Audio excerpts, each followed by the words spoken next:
In the name of the Father, and of the Son, and of the Holy Spirit, one God. Amen.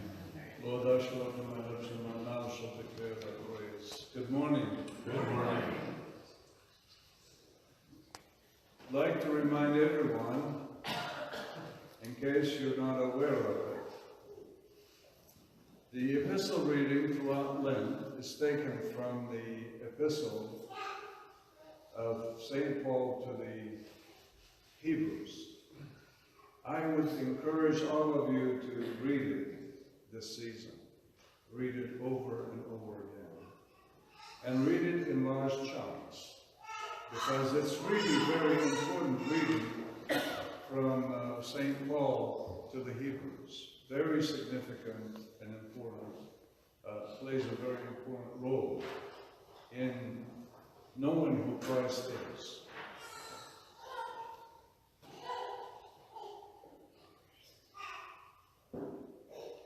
They entered into Capernaum, the city of our Lord. That's the place where the headquarters was. I remember not too long ago, it was in the news when a televangelist was asking his people and his followers that the Lord has laid on his heart that he needs a different jet. The new jet needed to be with such capacity that he and his entourage could travel from one place into another place without having to stop or make small stops.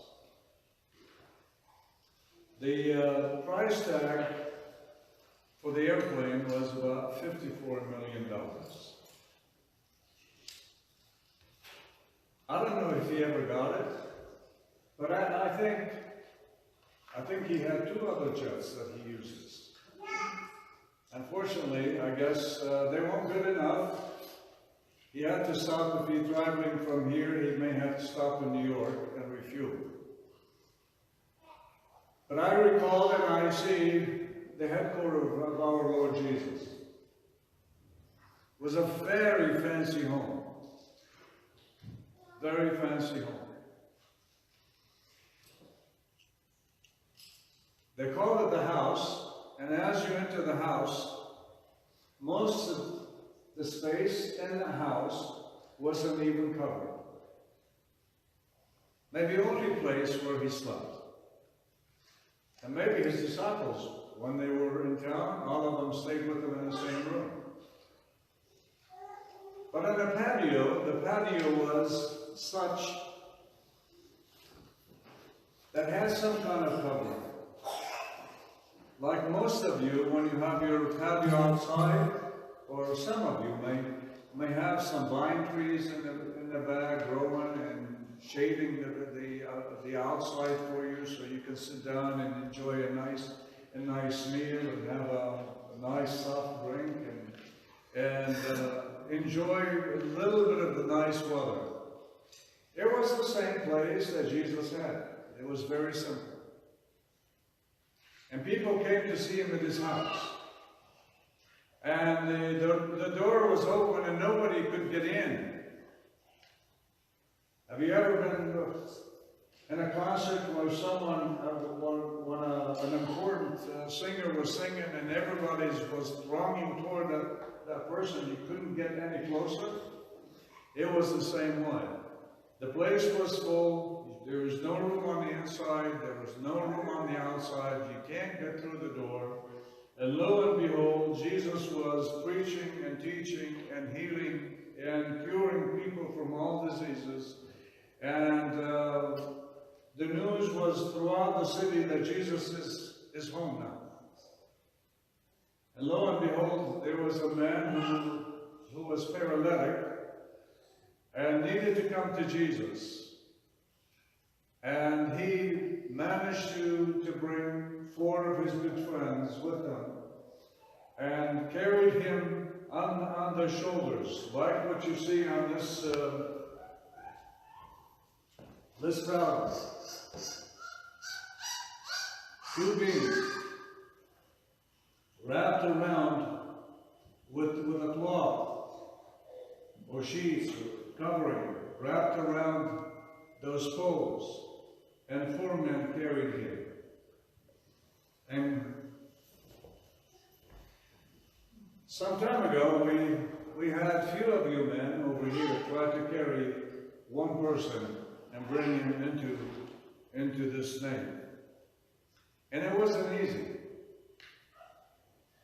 But they must have had it wrapped around so nice and so tight, they were able to carry the person and bring him into the door. But when they found there was no place that can get him into the door, they decided to climb up to the roof.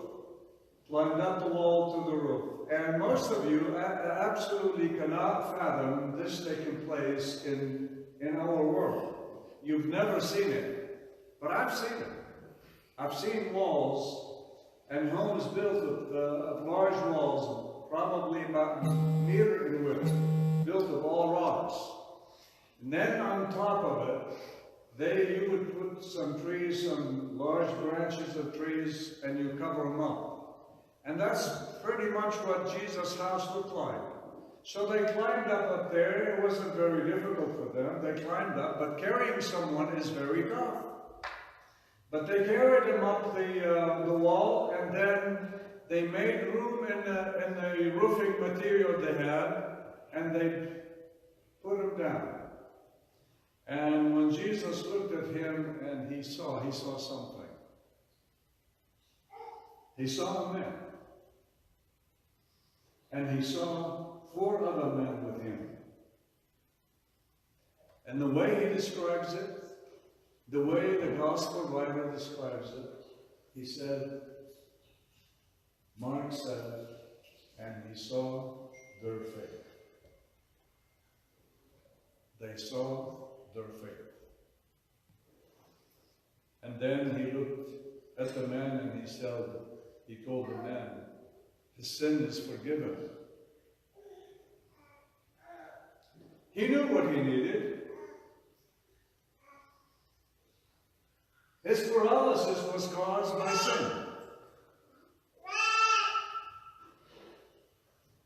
Most of us nowadays, we think anytime there is an illness, it has to be medicated and cured by simple medication. And some medicine, some illness is that way. But not all illness is caused by physical deficiency. There are many illnesses caused by spiritual illness, by sin. And sin can be such a powerful, debilitating agent that causes physical paralysis and inability for someone not to be able to function properly.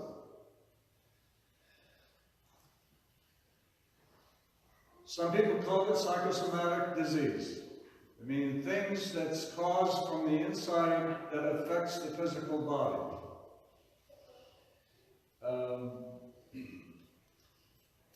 There's a book in the bookstore written by Metropolitan Eurotheos Vlachos. And it is about the psychotherapy in the Orthodox Church. Most people that are not familiar with the work would assume it's a psychological book. Maybe somebody that has a PhD in psychology and he's writing a book. But then once you look at it and you begin to read it, you discover it has nothing to do with psychology, the way we know psychology. Psychology in itself is an important discipline. But unfortunately, the discipline has taken a very important turn in our religious language. And they use it for good cause, but nonetheless, they have forgotten the true meaning of the term psychology. The term psychology comes from the word in Aramaic language, which says nephesh. Nephesh. And from nephesh, that Aramaic word, it's translated into Greek language, which is psyche. The term psyche, from which psych comes from. And the science, the term, the study of psyche. Well, in Orthodox language, the study of psyche is not about the mind and the brain. It's about the soul. Another term that was also translated from the Hebrew and Arabic Semitic languages that means ruh. And ruh, pneumatikos, it gives the same meaning. Pneumatikos, or psyche, is the one that God, when he created Adam, he breathed into the nostril of Adam, and he gave him soul, from which the term souls comes from. So the term, when we look at psychology in religious terms, in an Orthodox term, we refer to the study of the soul, understanding the soul. In the soul, we must understand, because this is the major component that brings life into a human being, without which there is no life. Without the breath of God in each and every single one of us, there is no life. And there is a time when the body loses that life, and no longer the breath of God is in it. Psyche is about the soul being in good condition or not in good condition. When someone sins, it infects the soul. The soul is infected. And when the soul is infected, the body reacts to it and it starts malfunction. Because even the body itself is designed for a perfect situation where it functions properly. The mind and the soul of man is supposed to be the coordinating agent that gives not only life, but it gives them a function in life. When we are in good place and in good position with God, it means we live life without sin. Our body is in good shape, in good condition, and the body functions properly. Sometimes when we're infected, the body will not be functioning properly in the same situation where the man who was found with paralysis because of sin, because of the condition of his soul. And when Jesus looked at him, he said, "Your sin is forgiven," because he knew what he did. And they had the right criteria for them. They had the right criteria to incite our Lord to look at the condition of the man and says, "I need to do something about it." And Jesus, when he looked at them, when he saw their faith, he said, they require that. They have met the main requirement, and which is, in order to be healed, you must have faith. And Jesus healed the man and told him his sin is forgiven. Now, in the presence of those people who were gathered around our Lord Jesus, there were a number of people who were very suspicious and critical. There were the scribes and the Pharisees, and began to speak among themselves, how could he do that? He's blaspheming, because no one could heal and forgive sins except God himself. And the Lord looked at them and he said, knowing what they said in their hearts, he said, "Why do you reason this way in your hearts and your minds? Is it easier to tell the man to get up and take your pallet and go home? Or to say, your sin and forgiven. And then, without them responding to him, the Lord looked at the man, he said, pick up your pallet and go home. Now you not only had a physical, spiritual healing, but you have a physical healing. Brothers and sisters, we have this event that Jesus healed the paralysis of a man on the second Sunday of Lent, to remind all of us that we need to look at our condition, the condition of our soul, and say, where am I? How is my condition? Am I in a good place with the Lord? Am I walking and am I living a life that is pleasing to God? Or do I have an infection?